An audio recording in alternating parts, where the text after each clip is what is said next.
हल्द्वानी के बुद्ध पार्क में कांग्रेस ने आज एक बड़ा धरना प्रदर्शन किया, जिसमें कांग्रेस प्रदेश अध्यक्ष करण मेहरा, नेता प्रतिपक्ष यशपाल आर्य और हल्द्वानी विधायक सुमित हृदेश मौजूद रहे।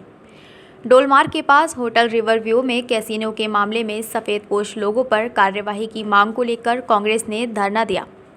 नेता प्रतिपक्ष यशपाल आर्य ने सवाल उठाते हुए कहा कि सबको पता है कि वे होटल भाजपा के नेता संचालित करते थे, तो आखिर पुलिस होटल के मालिक पर कार्यवाही क्यों नहीं कर रही है। कांग्रेस प्रदेश अध्यक्ष करण मेहरा ने कहा कि भाजपा की कथनी और करनी में अंतर है। अंकिता भंडारी हत्याकांड हो या फिर नैनीताल जिले में अवैध कैसीनो, दोनों मामलों में सफ़ेदपोश नेताओं पर आखिर कार्यवाही क्यों नहीं हो रही है। उन्होंने अवैध कैसीनो पर कार्यवाही करने के लिए एसएसपी का आभार भी जताया। उनका कहना है कि राज्य सरकार दबाव बनाकर दोषियों को बचाने का काम कर रही है। विधायक सुमित हृदेश ने मामले की उच्च स्तरीय जांच कर सभी दोषियों पर कार्रवाई की मांग की है। कांग्रेस कार्यकर्ताओं ने चेतावनी देते हुए कहा कि यदि पुलिस ने जल्द ही होटल संचालक सफ़ेदपोशों का नाम उजागर नहीं किया तो उग्र आंदोलन किया जाएगा। कई लोग हैं इसमें तोते की जान राक्षस में बसी है, राक्षस की जान तोते में बसी है। राक्षस कौन है, तोते कौन है, इन सबको पकड़ी है और संलिप्त हैं जो लोग, उनको संरक्षण साफ तौर पे सरकार दे रही है। और पुलिस की तो हम तारीफ कर सकते हैं, कप्तान साहब की, मैं कप्तान साहब की विशेष तारीफ करता हूं। उन्होंने आते 1 करोड़ रुपए की स्मैक पकड़ी, आते ही उन्होंने ऐसे कसिनो का जो काला गोरख धंधा चल रहा था और कई समय से चल रहा था, जो जानकारियां प्राप्त हो रही है, और ये सारी जानकारियां पुलिस के पास आ चुकी है।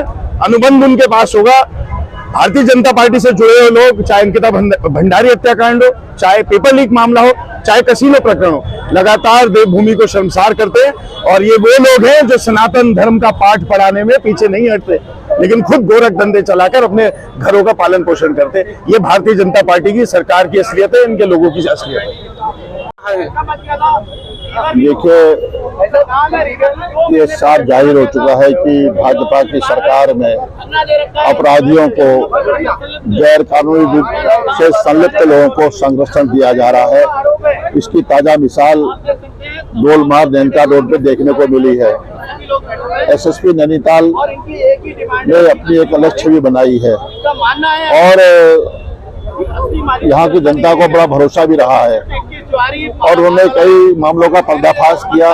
डोलमार्ग में जो अवैध कैसीनो चल रहा था उस पर उन्होंने छापेमारी की, वहां पर पैसा बरामद हुआ, वहां पर आपत्तिजनक वस्तुएं बरामद हुई, वहां पर बार बालाएं देखने को मिली, उनकी गिरफ्तारी होती है और उसके बाद ये मामले का पदक्षेप हो जाता है, मामले को ठंडे बस्ते में डाल दिया जाता है। इसके मायने साफ है कि सरकार का उन सफ़ेदपोशों को, जो इस मामले में जो अवैध कैसीनो संचालक हैं, सरकार का पूरा संरक्षण है, पूरा हाथ है, वो उनको बचाना चाहते हैं।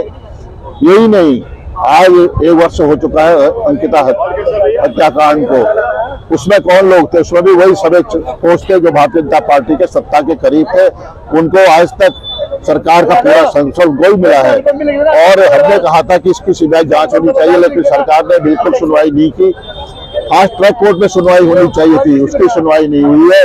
तो मतलब साफ है कि पूरे प्रदेश में जहां पर भी इस तरह के कारनामे सरकार, अपराधी लोग कर रहे हैं, गैर कानूनी लोग कर रहे हैं, उसके पीछे सरकार का पूरा संरक्षण है। और हमारी मांग है कि ऐसे लोगों को बेनकाब किया जाना चाहिए। सरकार की नीयत साफ है, सरकार ईमानदार है, तो ऐसे लोगों के चेहरे बेनकाब होने चाहिए। आगे कौन है, सरकार क्यों उनको बचाना चाहती है, इसलिए यहाँ पर धरने का आयोजन किया है। ये लड़ाई हमारी लगातार बनी रहेगी।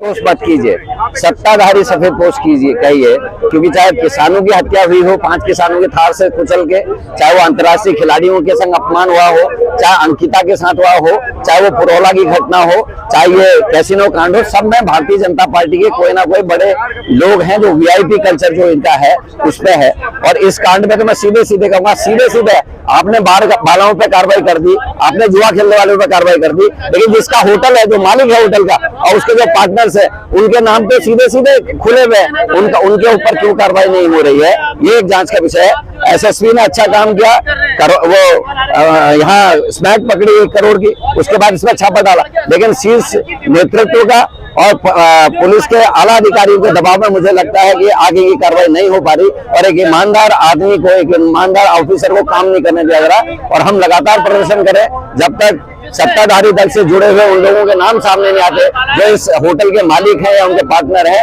तब तक हम चैन से नहीं बैठेंगे, क्योंकि होटल में जो काम हुआ वो बिना मालिक के और उसके पार्टनर्स की सहमति के नहीं हो सकता था, इतना बड़ा कांड। और ये एक खुली हुई बात है और आम चर्चा है कि कौन पार्टनर्स है। पुलिस को अपने इन्वेस्टिगेशन में उनके नाम का खुलासा करना चाहिए।